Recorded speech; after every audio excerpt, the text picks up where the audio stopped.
الحمد لله رب العالمين وصلى الله وسلم وبارك على النبي الأمين وعلى آله وصحبه أجمعين ومن تبعهم بإحسان إلى يوم الدين. أما بعد، اللهم انفعنا بما علمتنا وعلمنا ما ينفعنا وزدنا علما. سبحانك لا علم لنا إلا ما علمتنا إنك أنت العليم الحكيم. اللهم لا تجعل ما علمنا علينا وبالا وارزقنا العمل بما ترضى. رب اشرح لي صدري ويسر لي أمري واحلل عقدة من لساني يفقه قولي.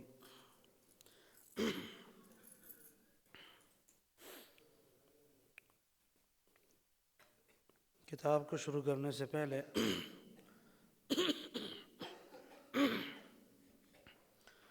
دو تین مسئلے آپ کے ساتھ ذکر کر لیتے ہیں، پھر اگر وقت بچا تو انشاءاللہ کتاب کو بھی شروع کر لیں گے.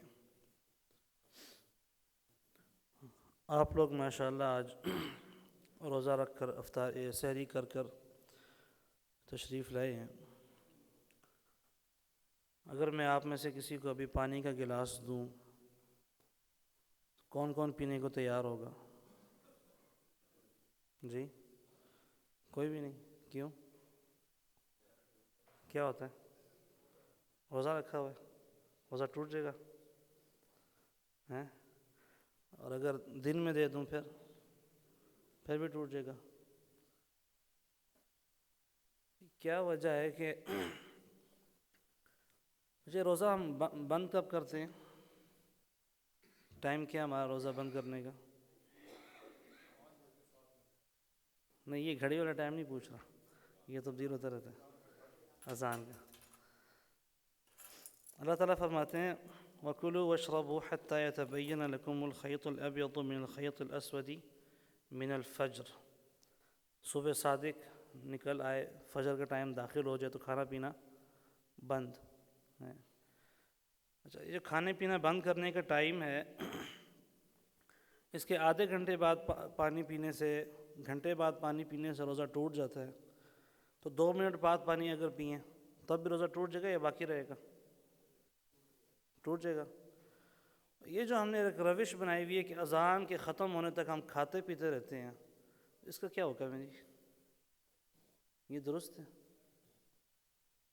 ہمارے یونس بھائی کو اللہ تعالیٰ جزائے خیر عطا فرمائے، بہت لمبی اذان دیتے ہیں فجر کی. تو یہ ہمارے ایک دوست ہیں، پچھلے سال کا واقعہ ان کی آنکھ تب کھلی جب ہمارے یونس بھائی نے اذان دینا شروع کی. اذان ختم ہونے تک وہ 2 پراٹھے کھا گئے. یہ سچی بات ہے، اور ہمارے اپنے دوست ہیں. اذان ختم ہونے تک وہ 2 پراٹھے کھا گئے، آرام سے بہترین کی سحری ہو گئی. کیا حکم ہے جی اس کا؟ اللہ تعالیٰ نے تو فرمایا ہے حَتَّى يَتَبَيَّنَ لَكُمُ الْخَيْطُ الْأَبْيَضُ مِنَ الْخَيْطِ الْأَسْوَدِ مِنَ الْفَجْرِ. فجر تک کھا سکتے ہو، فجر تک پی سکتے ہو. فجر کا ٹائم داخل ہونے کے بعد کھانا پینا بند ہے. ابھی اگر آپ پانی نہیں پی رہے ہیں، یہ روزہ ٹوٹ جائے گا. اذان شروع ہونے کے بعد جو آپ کھاتے پیتے رہتے ہیں اس کا، تو بھائیوں یہ بہت بڑا جرم ہم اپنے روزے کے ساتھ کرتے ہیں. میں تو اپنے ان ساتھیوں سے، بہنوں سے، بھائیوں سے کہتا ہوتا ہوں اللہ یہ قبول کرے آپ کا روزہ. شرعی اصولوں کے مطابق اس روزے کا کیا حکم ہے یہ علماء بتا دیں گے، لیکن سادی سی بات ہے، وقت کے ختم ہونے کے بعد آپ کھا پی رہے ہیں. تو ہمیں اپنے گھروں کے اندر اپنی بہنوں کو، بچوں کو، یہ بیویوں کو یہ بات جو ہے نا وہ سکھانی چاہیے. وقت ختم ہو جاتا ہے من الفجر، من الفجر الی اللیل، فجر سے لے کے رات کے شروع ہونے تک اللہ رب العالمین نے روزے کا وقت مقرر کر دیا. اگر دن کے 10 بجے پانی پینا جرم ہے، اس سے روزہ ٹوٹ جاتا ہے، تو اس وقت بھی جو ہے وہ درست نہیں ہے. اچھا، اس بارے میں ہمیں ایک حدیث اہل حدیثوں کو خاص طور پہ بڑی اچھی سے یاد ہوتی ہے. وہ کیا جی؟ آپ کے ہاتھ میں جو کچھ ہے اس کو کھاؤ پیو. یہ حدیث آتی ہے نا ایسی، آپ کے ہاتھ میں جو کچھ ہے کھاؤ پیو مزے کرو. اللہ اکبر. اول اس حدیث کی سند میں کلام ہے، ٹھیک ہے، اگر اس کو صحیح مان بھی لیں، اگر اس حدیث کو صحیح مان بھی لیں تو امت کے ایک بہت بڑا گروہ علماء کا وہ اس حدیث کو کس اذان کے بارے میں کہتے ہیں؟ آپ کو پتہ ہے کہ ہمارے پاکستان میں تو شاید نہیں ہوتا، باقی پوری دنیا کے اندر یا بہت سارے ممالک میں فجر سے پہلے 2 اذانیں ہوتی ہیں، ایک جس کو ہم تہجد کی اذان کہتے ہیں، دوسری کو ہم فجر کی اذان کہتے ہیں، حرمین میں بھی اس طرح ہوتا ہے، اور سعودیہ کی جو بڑی مساجد ہیں باقی شہروں میں وہاں پر بھی اس طرح ہوتا ہے، وہاں پر بھی ایک اذان پہلے دی جاتی ہے، پھر فجر کی اذان دی جاتی ہے۔ تو علماء نے اس حدیث کو اس پہلی اذان کے بارے میں بتایا ہے، کیونکہ نبی صلی اللہ علیہ وسلم کی ایک اور صحیح حدیث میں آتا ہے کہ لا یمنعنکم اذان بلال، کہ پہلی اذان دینے والے بلال رضی اللہ عنہ تھے، جسے ہم تہجد کی اذان کہتے ہیں۔ یہ نام بھی خیر درست تو نہیں ہے تہجد کی اذان، لیکن چلیں کہ بلال رضی اللہ عنہ کی اذان تمہیں کھانے پینے سے نہ روکے، لیکن جب تم ابن ام مکتوم رضی اللہ عنہ کی اذان کو سن لو تو پھر کھانا پینا بند ہے۔ تو اس حدیث کو اس کے بارے میں کہتے ہیں۔ اچھا، اس اذان کے بارے میں جو فجر کی اذان ہے، اگر اس حدیث کو اس کے ساتھ جوڑ دیا جائے تو پھر کیا مطلب ہوگا؟ پھر یہ مطلب ہوگا کہ جو آپ کھا پی رہے ہو، آپ کے ہاتھ میں جو بچا ہوا ایک آدھ لقمہ ہے، پانی پی رہی ہیں، گلاس میں بچا ہوا ایک آدھ کوئی گھونٹ ہے، تو اس کو آپ پینا چاہتے ہیں وہ پی لیں۔ یہ 2 پراٹھے، ایک پراٹھا، پورا چائے کی پیالیاں چسکیاں لے کے آرام سکون سے پی رہے ہیں۔ کیوں جی؟ یہ مسجد عثمان میں یونس بھائی اذان دیتے ہیں، 7 منٹ کی 8 منٹ کی اذان ہوتی ہے، آرام سے بندہ پورا کپ جو ہے نا چائے کا پی لیتا ہے۔ تو اس سے یہ روزہ انسان اپنا برباد کر رہا ہوتا ہے۔ یہ پہلا مسئلہ جو میں آپ سے کرنا چاہتا تھا، ہے تھوڑا سا مشکل، لیکن کرنا کیا چاہیے کہ جو ہمیں وقت پتہ ہے کہ جس طرح بھائی نے بتایا جی 5:07 ہے، تو 5 بجے آپ اپنی سحری مکمل کر لیں، جلدی اٹھ جائیں نا، لیٹ اٹھیں ہیں تھوڑا کھا لیں۔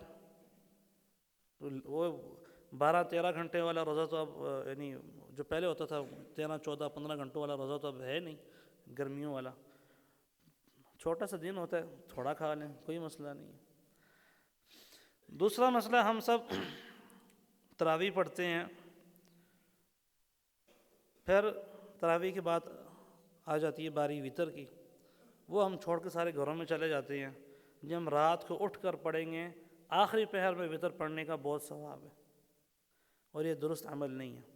نبی صلی اللہ علیہ وسلم نے فرمایا تھا من قام مع الامام حتی ینصرف، جو امام کے ساتھ کھڑا رہا قیام میں یہاں تک کہ امام پڑھا کر چلا جائے، تو اس کو ثواب پوری رات کے قیام کا ملے گا۔ امام نے تو بھی وتر پڑھانا ہے، آپ پہلے اٹھ کے جا رہے ہیں، تو پوری رات کا قیام کا ثواب اس سے محروم رہ جائیں گے۔ پھر وتر کے اندر ہم اکثر ایک غلطی کرتے ہیں، اور وہ کیا ہے کہ جو قنوت وتر ہم امام یعنی دعا پڑھتا ہے، قنوت پڑھتا ہے، اللہم اہدنی فیمن ہدیت وعافنی فیمن عافیت، تو اس میں جو ہے نا وہ مقتدی بھی آمین کہہ رہے ہوتے ہیں، وقنا شر ما قضیت، اس پر بھی آمین کہہ دیتے ہیں۔ یہاں تک تو ساری دعا ہے۔ اس کے بعد فإنک تقضی ولا یقضى علیک انہ لا یذل من والیت ولا یعز من عادیت تبارکت ربنا وتعالیت، ادھر آمین کہنے کی ضرورت نہیں ہے۔ کیوں؟ یہ دعا ہے ہی نہیں۔ یہ کیا ہے؟ یہ اللہ تعالیٰ کی تعریف ہے، اللہ تعالیٰ کی اس میں تسبیح اور حمد بیان کی جا رہی ہے۔ اے اللہ، جو تیرا دوست ہوگا وہ ذلیل نہیں ہوگا، جو جس کے ساتھ تو نے جو ہے نا وہ عداوت کر دی ہے، جو تیرا دشمن بن گیا اس کو عزت نہیں مل سکتی ہے۔ تو یہاں پر آمین کہنے کی ضرورت نہیں ہے۔ آمین کہاں پر کہنی ہے؟ آخری وقنا شر ما قضیت، اس کے آگے والی تسبیح ہے، اللہ کی حمد ہے، دعا نہیں ہے، تو وہاں پر آمین کہنے کی ضرورت نہیں ہے۔ یہ مسئلہ ہوتا ہے جب انسان کو عربی نہ آئے تو وہ عربیوں کی گاڑیوں کو بھی کیا سمجھ لیتا ہے؟ دعائیں سمجھ لیتا ہے، اس سے بھی آمین آمین کہہ رہا ہوتا ہے۔ شیخ سدیس حافظ اللہ کا جو ہے نا وہ ایک میں نے کلپ دیکھا تھا، غالباً انڈونیشیا یا کسی اس طرح کی کسی ملک میں تھے، وہاں پر وہ عام گفتگو کر رہے ہیں اور آس پاس لوگ کھڑے کہتے ہیں آمین آمین آمین، عام گفتگو۔ یہ کب ہوتا ہے؟ جب انسان کو عربی نہ آئے، عربی نہیں آتی ہے تو پھر اس طرح بندہ کرتا ہے. نہ ہم نے عربی سیکھنی ہے، نہ ہمیں شوق ہوتا ہے عربی سیکھنے کا. بچپن سے ہمیں جو ہے نا وہ ٹوئنکل ٹوئنکل لٹل اسٹار پہ لگایا ہوتا ہے. بچپن سے ہم بچہ 1 2 3 بولنا شروع کر دے تو ہمارے ماں باپ کے بارے نعرے ہو جاتے ہیں. ٹھیک ہے، ABC لکھنے آ جائے تو بس وہ ہم پتہ نہیں کیا اس کو کیا سے کیا اس کو سمجھ جاتے ہیں اور خوش ہو رہے ہوتے ہیں. نہ ہمارے بڑوں کو جو ہے نا وہ بڑوں سے مراد ہم جو جو نئی جنریشن ہے، جو جوان ہیں ان کو عربی کیا آنی، ان کو اردو نہیں آتی. یقین جانے ہم میں سے یہ جو جوان میرے بھائی بیٹھے ہوئے ان سے آپ کو انہیں 50 کے بعد کسی کو گنتی آتی ہے؟ حسن آتی ہے آپ کو؟ کہاں تک؟ 100 تک آتی ہے؟ چلے بڑی بات ہے، 100 تک حسن کو گنتی آ جاتی. اکثر دیکھنے جو اکثر بھائیوں کو جو ہے وہ 50 60 کے بعد گنتی بھی نہیں آتی. کسی کو جو جی 87 88 99 69 89 ان میں کوئی فرق بتا دے، یہ بہت مشکل سوال ہو جاتا ہے ہمارے بچوں کے لیے. ہم خوش کس پہ ہو رہتے ہیں؟ بچے کو جی ABC لکھنے آ گئی، اپنی زبان نہیں آئی، پھر عربی زبان نہیں آئی، لیکن انگلش آنے پہ ہم بہت خوش ہو جاتے ہیں. تو عربی کے ساتھ تھوڑا سا انسان توجہ نہیں دیتا تو پھر وہ ہر چیز پہ آمین کر رہا ہوتا ہے. تیسرا مسئلہ جو ہے نا میرے بھائیوں، واللہ یہ دل بڑا ہی غمگین ہے اس پر. دعا مانگا کریں اللہ رب العالمین ہمیں توحید اور سنت کی غیرت والی زندگی عطا فرمائے.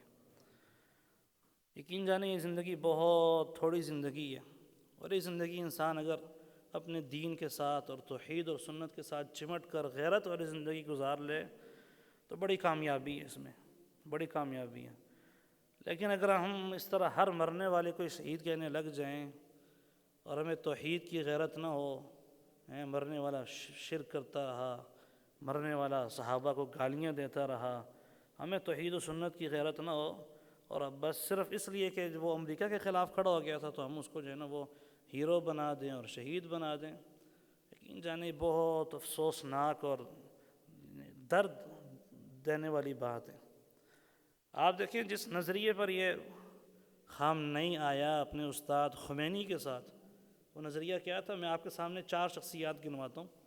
ٹھیک ہے، آپ ان 4 شخصیات کے نام سن لیں اور پھر ان لوگوں کا نظریہ سن لیں، پھر اپنے ایمان کو بھی چیک کیجئے گا، اپنے اور اپنے بچوں کے واٹس ایپ کے سٹیٹسوں کو بھی چیک کیجئے گا کہ جو تعزیتی پوسٹیں لگاتے رہے ہیں. ٹھیک ہے، سیدہ عائشہ رضی اللہ عنہا کون ہے؟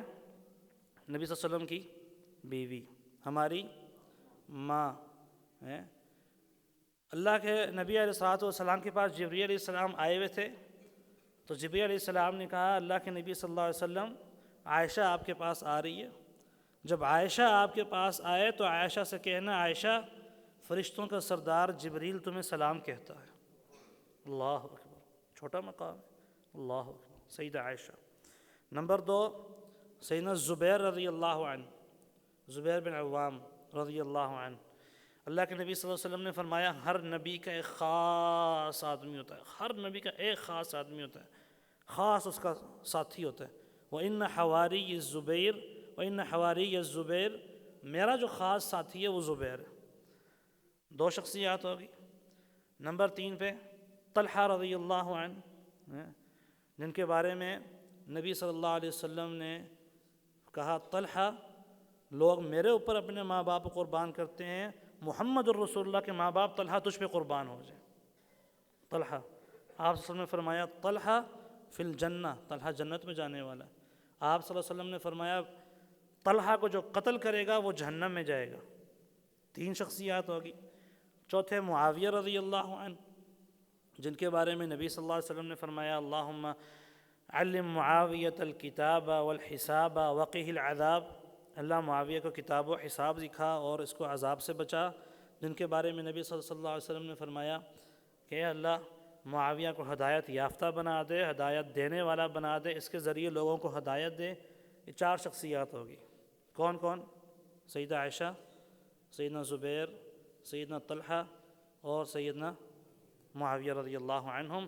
ان 4 شخصیات کے بارے میں خمینی لکھتا ہے کہ ہمارے نزدیک کتا اور خنزیر ان 4 شخصیات سے بہتر ہے. جن کو میں اور آپ شہید کہہ رہے ہیں یہ ان کے نظریات ہیں، یہ ان کے نظریات ہیں.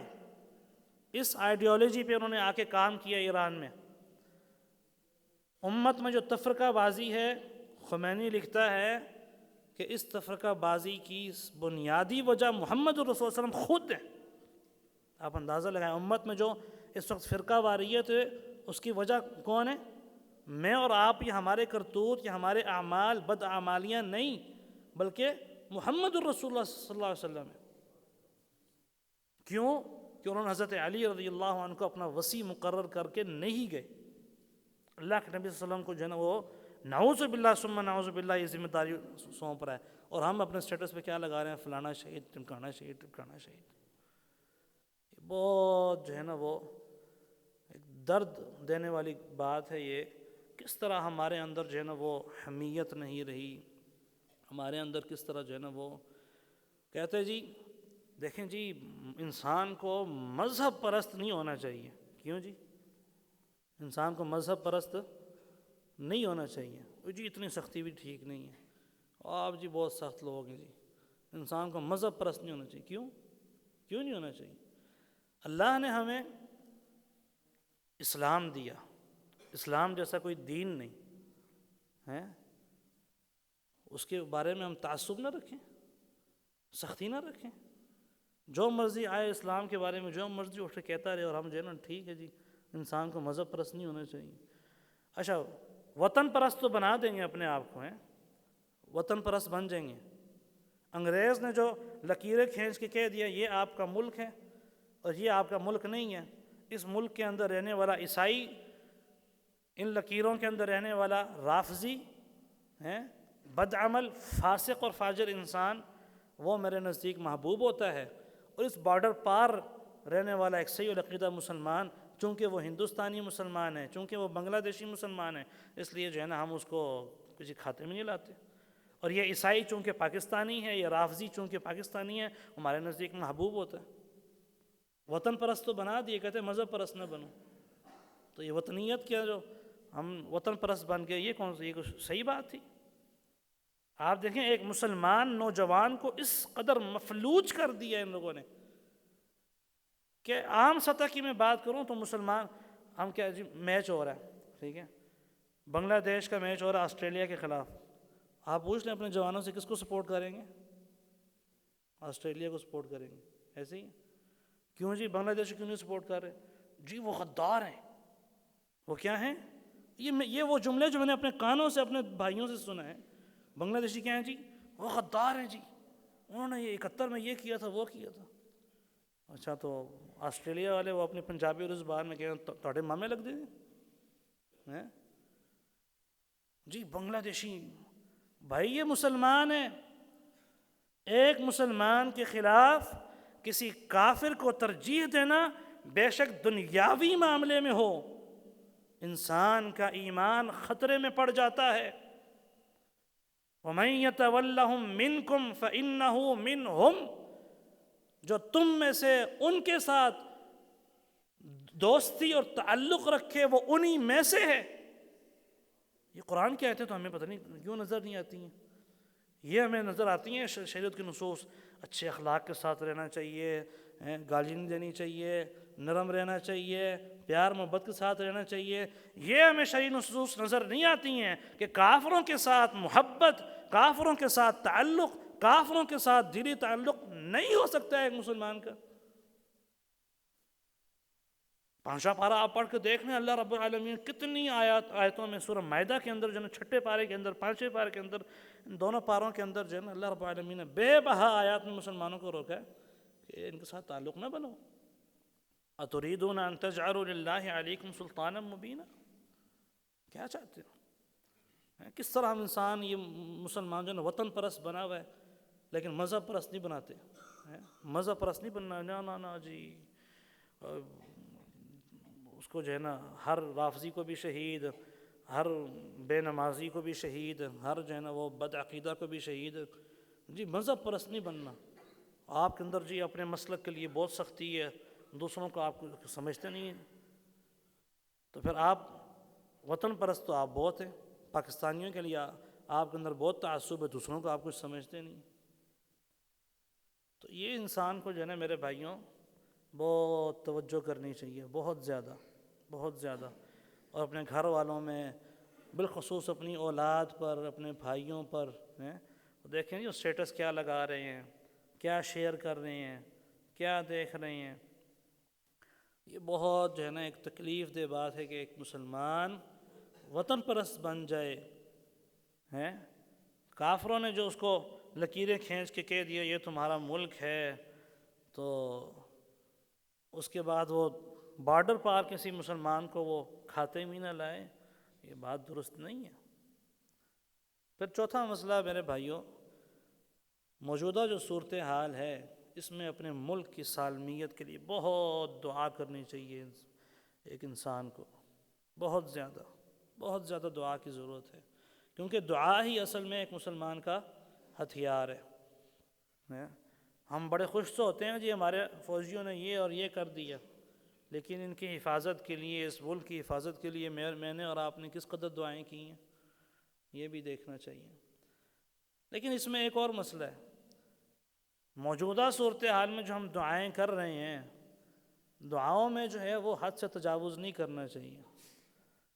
میں نے کتنے بھائیوں کو سنا جو دعا کرتے ہیں اور کہتے ہیں کہ ہمارا جو پڑوسی ملک ہے جس سے ہم جنگ کر رہے ہیں افغانستان، اے اللہ ایک بھی افغانی نہ رہے، ساروں کو مار دے، انا للہ و انا الیہ راجعون، انا للہ و انا الیہ راجعون۔